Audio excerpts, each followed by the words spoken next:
বাল্যবিবাহ যৌতুক শিশু শ্ৰমিক বন্ধৰ দাবীত ছাত্ৰ ছাত্ৰীৰ সজাগতা ৰেলী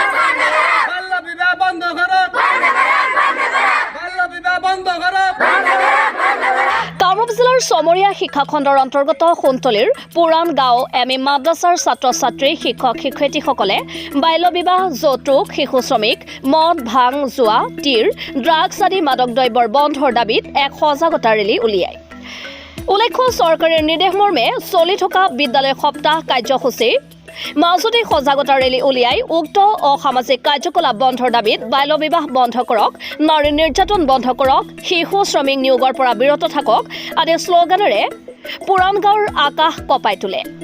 ইয়াৰ উপৰিও বিদ্যালয় সপ্তাহত শিক্ষক শিক্ষয়িত্ৰীসকলে ছাত্ৰ ছাত্ৰীসকলক কবিতা আবৃত্তি, কুইজ, তৰ্ক, চিত্ৰাংকন, বিভিন্ন ধৰণৰ খেল ধেমালিৰ লগতে গীত মাত প্ৰতিযোগিতা অনুষ্ঠিত কৰে।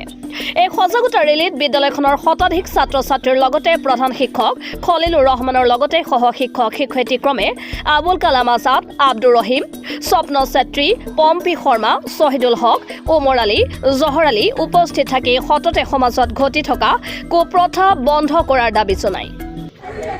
আজিলৈকে আমাৰ স্কুল সপ্তাহ চলি আছে। আমি স্কুলৰ পৰা ভাবিছোঁ যে আমাৰ ল'ৰা ছোৱালীক লৈ আমি এটা শোভাযাত্ৰা আৰম্ভ কৰিম। আমাৰ ইয়াতে সৰু সৰু ল'ৰা ছোৱালীক বাল্যবিবাহ দিয়ে। এই বাল্যবিবাহ প্ৰতিৰোধ কৰাৰ কাৰণে, নিচাযুক্ত দ্ৰব্য বৰ্জনৰ কাৰণে, অধিক সন্তান নিয়ন্ত্ৰণ, জনসংখ্যা নিয়ন্ত্ৰণৰ কাৰণে, পৰিৱেশ প্ৰদূষণৰ বাবে, শিশু শ্ৰমিক বন্ধ কৰাৰ কাৰণে এইবিলাকে আমি কিছু কাৰ্যসূচী হাতত লৈছিলোঁ। আমি জনসাধাৰণ নিয়ন্ত্ৰণ কৰা, জন্ম নিয়ন্ত্ৰণ কৰা, এইবিলাক সচেতন কৰাৰ কাৰণে সজাগতা আমি এই প্ৰচেছনটো আৰম্ভ কৰিছোঁ। আমি আমাৰ ওচৰ চুবুৰীয়া গাঁওখিনিত আমি প্ৰচেছন কৰিছোঁ।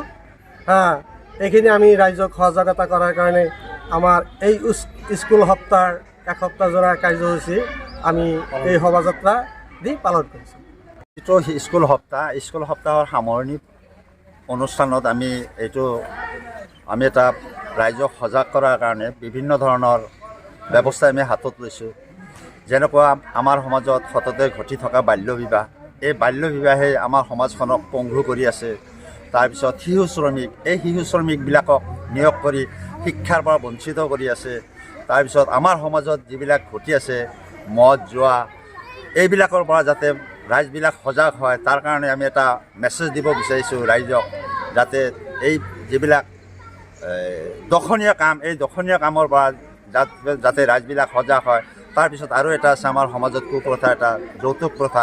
এই যৌতুক প্ৰথা যাতে কোনো ল'ৰা পক্ষ বা ছোৱালী পক্ষ যাতে এলাও নকৰে, যাতে এই যৌতুক প্ৰথাৰ কাৰণে বিভিন্ন দুখীয়া ঘৰৰ ছোৱালীবিলাকে জীৱনত সেই বৈবাহিক জীৱনৰ পৰা বিতাড়িত হ'ব লগা হৈছে। এই বিভিন্ন যিবিলাক আমাৰ সমাজত ঘটি থকা কুপ্ৰথা, এই কুপ্ৰথাবিলাকৰ পৰা যাতে সমাজৰ মানুহবিলাক সজাগ হয়, তাৰে এটা আমি মেছেজ সমাজক দিবৰ কাৰণে বিচাৰিছোঁ। কৰিছোঁ যে গীত মাত, খেলা ধূলা, বিভিন্ন খেলা ধূলা, তাৰপিছত আমাৰ কুইজ প্ৰতিযোগিতা, আকস্মিক বক্তৃতা, এইবিলাক আমি বহুতকেইটা অনুষ্ঠান ইয়াতে কাৰ্যসূচী ভৰাইছিলোঁ আৰু সেইবিলাক কৰিছোঁ।